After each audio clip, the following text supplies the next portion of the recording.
Hello! What's up, y'all? It's your girl Lanieloveee. We're back with another perk breakdown. This time we're going to be discussing the Descend Beyond chapter from Dead by Daylight. The Descend Beyond chapter came with two characters, one killer, one survivor. The survivor's name being Felix Richter and our killer being The Blight. We're going to break down these perks. I'm going to kind of give you my opinions about them, where I think they could be used, can they be used in tandem with something else, and we'll be discussing that. First up, we have Felix. So Felix comes with 3 perks like every survivor, so let's review them. His first perk, Visionary. You're remarkably focused on your means of escape, and you see generators auras within 32 meters. Anytime a generator is completed, Visionary is disabled for 16 seconds. It's definitely a beginner perk, something for brand new survivors who are new to the game, who are just trying to get used to finding generators. For more experienced players, I don't see them using this unless, they're asked to, or it's part of a specific build. His second perk, Desperate Measures. You refuse to fail even during your darkest hour. For each injured, hooked, or dying survivor, increase the speed of your healing and unhook actions by 14%. This is a fantastic perk, especially for altruism builds. Whenever I do get altruistic, which is not often, I definitely make sure I bring Desperate Measures, just because that extra 14% when you're saving means a lot. Especially if you have Borrowed Time equipped, it's a perfect combination there. Again, I would highly recommend it if you're doing altruistic builds and you don't have Desperate Measures somewhere in there, you might want to get on that. And his last perk is Built to Last. You know how to get the most out of your tools. Once per trial, a depleted item will refill 50% of its charges after 10 seconds. I mean, if you really want that use out of your toolbox, I guess it's a good thing to bring. I think that this pairs well with Streetwise, which is Nia Carlson's perk.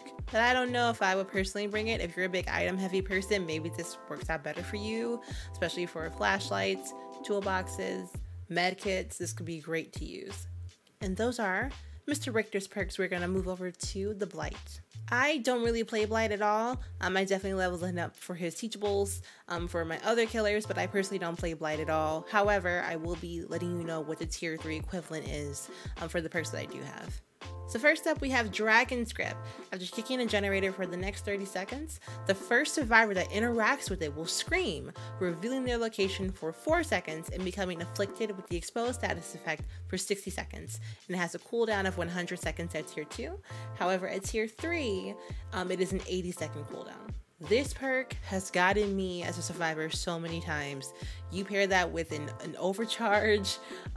This is really good for gen builds. So like overcharge, surge, pop goes the weasel. This is a fantastic one to have, especially for those little crafty survivors that, want to tap it as soon as you kicked it, just to get under your skin. It's a perfect perk to combat that.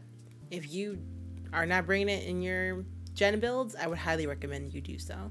So this is one of the hex perks that comes with the Blight. It's called Hex Blood Favor, and it is a hex that gains the entity's favor when blood is spilled. So when a survivor is hit with a basic attack through M1 attack, pallets within 16 meters of your location are held in place by the entity for 15 seconds and they cannot be pulled down. And it has a cooldown of 50 seconds. At tier 3, it is a 40-second cooldown. This perk, if it's not, cleansed in the first 2 seconds of the game, can definitely be a game changer for looping. So if you have a survivor that is really good with looping, you bring that.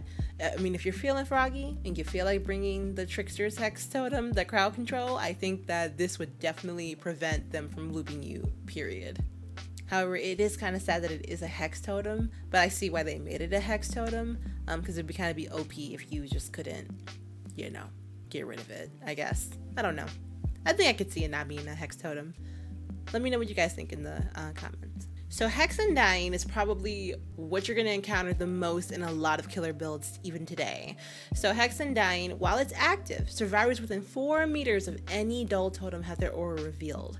When another Hex Totem is cleansed, however, that totem's hex transfers to the Hex Undying totem, deactivating Hex Undying, and any tokens the transferred hex had are transferred as well. So what does that mean in the grand scheme of things? Basically, if you are interacting or walk past a dull totem, you'll get the notification as a survivor that you'll have Hex Undying. That means the killer will know your location if you are around within 4 meters of a dull totem. That can be really cool, especially for those hidden dull totems where you don't even know where they are, but the killer now knows where you are. It also saves the killer, you know, that hardship of, again, having your totem cleanse in the first 2 seconds of the game. So what a lot of killers are doing now are bringing Hex Undying and Hex Ruin. And so what they're doing is whatever totem goes first is automatically going to be the Hex Undying totem. So they're saving that extra one. And you also can scare a lot of survivors into thinking it's Hex Haunted Ground by having 2 lit totems. I haven't used it in my builds yet. I pretty much just bring Ruin. It's working out for me so far, but if I wanted to go the Hex Undying route, I definitely will.